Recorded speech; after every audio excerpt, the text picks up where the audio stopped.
Olá, boa tarde para você, meio-dia e 53. São José dos Campos vai receber investimentos do governo federal para a construção do VLT, o veículo leve sobre trilhos. Serão 800 milhões de reais. Ônibus e vans vão deixar de ser as únicas opções a quem depende do transporte público em São José dos Campos. O VLT, veículo leve sobre trilhos, já tem o dinheiro necessário para sair do papel. Segundo o prefeito, 800 milhões de reais foram liberados pelo governo federal para a implantação do novo sistema de locomoção, que agora faz parte do PAC, Programa de Aceleração do Crescimento. Nós começamos a trabalhar no final do ano passado, fazendo readequações na proposta que havia sido apresentada pela prefeitura, que tinham despesas que não podiam ser cobertas, e também nós fizemos uma alteração colocando em módulos, em fases, em etapas. Isso ajudou bastante a viabilizar. O projeto vai começar pela zona sul da cidade. Serão 15 quilômetros de trilhos passando pelos bairros Dom Pedro II, Campo dos Alemães, Bosque dos Eucaliptos e Jardim Satélite. O ponto final desta primeira etapa será em frente ao Vale Sul Shopping, próximo à Via Dutra.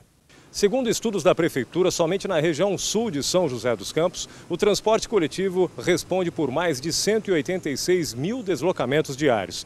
Já o VLT vai ter capacidade de transportar até 200 mil passageiros por dia. As obras estão previstas para começar em 2014 e o prazo de conclusão é estimado em até 4 anos.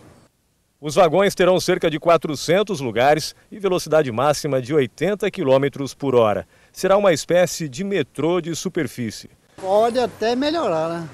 Isso vai depender deles também lá, né? Vai ser muito bom. Vai deslocar de um bairro ao outro, a cidade a outra.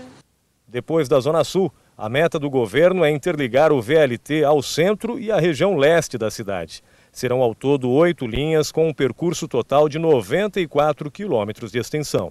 E nós decidimos começar pela região sul, porque é a região que você tem o maior número de deslocamentos por dia. São aproximadamente 400 mil deslocamentos por dia de pessoas que andam de ônibus, de carro, de bicicleta. Evidentemente, nós vamos ter que correr atrás de recursos, seja do governo federal, do governo estadual e parcerias com a iniciativa privada para a gente fazer a região central, a região leste, a região norte, e depois colocando em toda a cidade de São José dos Campos o VLT. O governo federal também liberou quase 27 milhões de reais para obras de pavimentação. Então nós vamos fazer uma pavimentação num corredor de ônibus importante da região de Eugênio de Melo e a pavimentação do bairro Pousada do Vale, que é uma reivindicação antiga. As obras de pavimentação nós vamos ter todo o processo burocrático com a Caixa Econômica Federal. Assim que liberar, nós vamos fazer a concorrência pública, contratar a empresa para poder fazer a obra. E teve início agora há pouco, em São José dos Campos, a votação para escolher a nova mesa diretora da região metropolitana do Vale. O Conselho de Desenvolvimento é composto por 58 integrantes. E foi no ano passado que o governador Geraldo Alckmin sancionou a lei que transforma o Vale em região metropolitana. Uma mulher de 23 anos foi presa e um adolescente de 16 apreendido na Avenida Francisco Ribeiro, no bairro Rio do Ouro, em Caraguatatuba, na noite de ontem. De acordo com a Polícia Militar, a mulher foi abordada quando ia ao encontro do menor portando drogas. Com eles foram apreendidos 4 quilos de maconha. Os dois foram encaminhados à delegacia da cidade. A mulher foi levada à cadeia de Guaratinguetá e o menor para a Fundação Casa. Em Taubaté, a Polícia Militar prendeu ontem um homem por porte ilegal de armas, munições, entorpecentes e equipamentos de segurança de uso restrito das Forças Armadas. A prisão foi feita no bairro Piratininga. Na casa do acusado havia um colete balístico, espingardas, revólver, munições e 28 pinos de cocaína. O homem confessou ser o dono do material apreendido e segue preso. E em Lorena, continua a greve dos médicos. Somente atendimentos de emergência são feitos no pronto-socorro. Os médicos reclamam de atraso nos salários. Com 3 meses de salários atrasados, os médicos do pronto-socorro de Lorena cruzaram os braços nesta terça-feira. E o reflexo da falta de atendimento atinge diretamente a população. Essa gestante tinha consulta marcada, mas por causa da paralisação teve que voltar para casa sem atendimento. Foi marcado às 7 horas da manhã e agora são 10 horas e nada. E não tem previsão para acontecer o parto dela. Já tem o prazo suficiente para o neném nascer e até agora nada. Fica aí nessa angústia, esse desespero, né?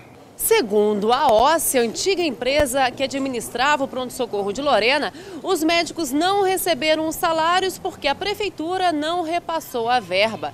Já a administração municipal tem outra versão.